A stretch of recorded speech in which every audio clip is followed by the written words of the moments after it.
Et salut, comment vous allez? On se retrouve pour cette petite toile là qui vient de la boutique Pen by Number Day. Donc elle était aux alentours de 3-4 euros si je dis pas de bêtises. Et on va se la commencer ensemble. Voilà, on va se la commencer ensemble. C'était une des toiles petites que j'ai eues dans un... Je vais y arriver. Dans un... Hop. On va venir ici. Dans un précédent partenariat. Voilà, j'aurais peut-être dû tout préparer avant. Et donc on va commencer la toile, donc avec la couleur numéro 1 qui est le noir. Et je ne vois pas du tout où est-ce qu'il faut mettre du noir. Pourquoi? Donc là on a la couleur numéro 1, j'ai la couleur numéro 1 là, c'est des trucs bleus. Ah oui, on en a dans les yeux. Donc en soi, on en a un petit peu dans les yeux. Et à part ça, sur le nez, ah oui, ça va être très peu de... Voilà, ça va être très peu de fils pour ces 4... Non, 1, 2, 3, 4, 5, 6, 7 pour ces 8 petites croix à faire. Mais voilà, vous savez, il faut bien commencer par quelque part. Donc voilà, en fait, ça va être une petite vidéo où je vais vous mettre un peu de passage de la toile. Vous la verrez complètement terminée et bien sûr, une fois qu'elle sera terminée, aussi complètement blanche. Donc je la ferai tremper à la fin de la vidéo.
Et voilà le résultat de ma toile.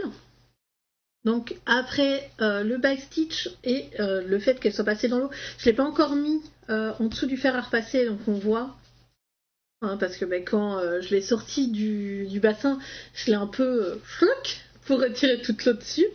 Donc voilà, ça ressemble à ça maintenant. Je la trouve trop mignonne. Alors c'est vrai qu'il y a des choses que j'ai oublié de faire. Donc je vais vous montrer. Par rapport ici au dessin, j'avais pas vu qu'il y avait des petits fils là au-dessus. Voilà. Et bien sûr là, le nœud, il manque un petit cœur, mais je vais laisser comme ça, j'aime bien. Ça me dérange pas, personnellement, je le trouve très mignon. Je trouve très très mignon, donc voilà, il me restera plus que ça. Du coup, ce que j'ai eu pour... enfin, dans les trucs où j'ai eu un peu de mal, pour les fils qui restent, voilà, il y a 2 couleurs. Donc il y a 2 couleurs, mais une qui n'est pas ma faute. Donc c'était celle-là, la 3756 que j'ai été rachetée. D'ailleurs, je me suis acheté des petits sachets, hein, je vais vous montrer après. Donc en fait, c'est le numéro 17, j'en ai pas eu assez. Et là, l'autre couleur que j'ai dû acheter, mais je vois pas où j'ai mis le sachet malheureusement. C'était la 818 qui est en rose. En fait, c'est cette couleur-ci. Voilà, j'en ai un petit peu là. Cette couleur-ci, ici, qui est en rose très très pâle. On dirait limite qu'il est blanc, hein, comme vous pouvez le voir. En fait, je me suis trompée de symbole. C'était ici, là et un peu là. Alors, pourquoi il y a du rose sur son... Je sais pas, un peu de rose là sur son torse. C'est parce que je me suis trompée de couleur en fait. J'ai mis une couleur à la place d'une autre, donc j'ai dû retirer tout ce que j'avais fait. Le fil était bien sûr irrécupérable, donc c'était pas ouf. Mais voilà. Du coup, il me reste une aiguille aussi, parce que j'en ai cassé une. Elle a explosé quand j'ai voulu le mettre dans le passe-aiguille. Donc pour rappel, le passe-aiguille, c'est ça, ce petit article. C'était un petit peu, comment dire, voilà, un petit peu embêtant. Hop, donc prends l'aiguille. Ah, voilà, donc c'est pas des aiguilles que j'ai utilisées récemment parce que du coup, les aiguilles que j'utilise, souvent elles sont là, sur ma... Hop, il y a celle-là que j'utilise pas non plus. Voilà. Donc j'en ai 4 que j'utilise sur les toiles que je fais en cours. Donc ça, ce sera vraiment pour garder mes aiguilles à part. Du coup, oui, je me suis acheté aussi ces petites pochettes. Voilà, donc les petites pochettes, c'est simple, je vais en sortir une. Donc là, j'en ai 100. Je regrette un peu mon achat parce que j'aurais dû prendre des pochettes plus grandes. J'ai pas pensé. Et donc, par exemple, je vais couper ici. Puis j'ai marqué un récapitulatif de ce qui s'est passé pour la toile. Donc je viens ici, je viens couper jusque la moitié, comme vous pouvez voir. Voilà. Pardon, oh là là la webcam, j'espère que ça va. Désolée. Donc, alors, je viens là. Hop. Je viens faire 2 entailles, comme ceci. Je prends le fil qui me reste, et bien sûr, comme ceci. Ah, peut-être pas comme ça du coup.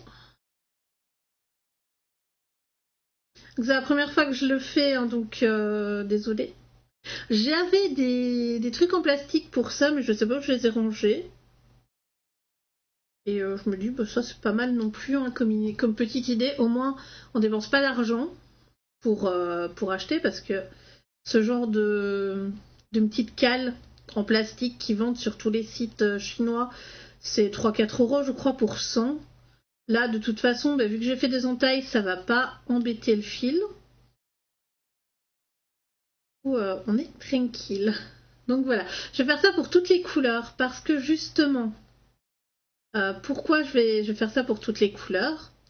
Comme ça, quand j'ai besoin d'un fil qui me manque dans une toile, donc surtout chez Joy Sunday, ce qui m'arrive très souvent, ben, j'aurai ma petite réserve de fils. Et je les mets comme ça autour pour éviter qu'ils s'en mêlent entre eux. Donc voilà, après, j'ai juste à mettre comme ça dans ma petite pochette. Je vais juste peut-être devoir retrouver des pochettes légèrement plus grandes pour le blanc et le noir. Voilà. Le blanc et le noir, c'est des couleurs très... Voilà, du coup, c'est comme ça dedans. J'ai le numéro qui est visible. Là, bah, j'ai le numéro aussi qui est visible. Je mettrai... je ferai la même chose pour toutes les autres couleurs qui me restent, bien sûr. Sans couper les fils. Sinon, ce serait un peu embêtant. Mais voilà, par exemple, là, ben, cette couleur-là, c'est ici. Bon, il y en a encore beaucoup, hein, mais voilà. Donc, comme je viens de faire... Hop. Mais en tout cas, je remercie, je crois que c'était la boutique Paint by Number Day. Il faudrait que je vérifie. Il faudrait que je marque un petit peu quelle boutique m'envoie quoi. Comme ça, voilà.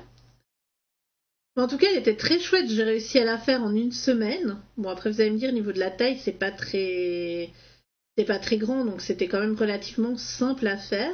J'espère que la petite vidéo que je vous ai faite de la réalisation aussi, qui a assez d'étapes, n'hésitez pas à me dire si vous auriez préféré qu'elle soit plus longue pour avoir plus d'étapes de ce que j'ai réalisé pour la toile.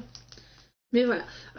Après, au niveau de ces petites pochettes-là, je vais les ranger sûrement dans une boîte à chaussures ou quelque chose comme ça. Un petit carton qui ne me sert pas pour autre chose. Et je trouve que les boîtes à chaussures, c'est pas mal comme objet. Donc voilà, c'est ce qui clôt notre vidéo. J'espère qu'elle vous aura plu et je vous dis à très bientôt. Bye bye.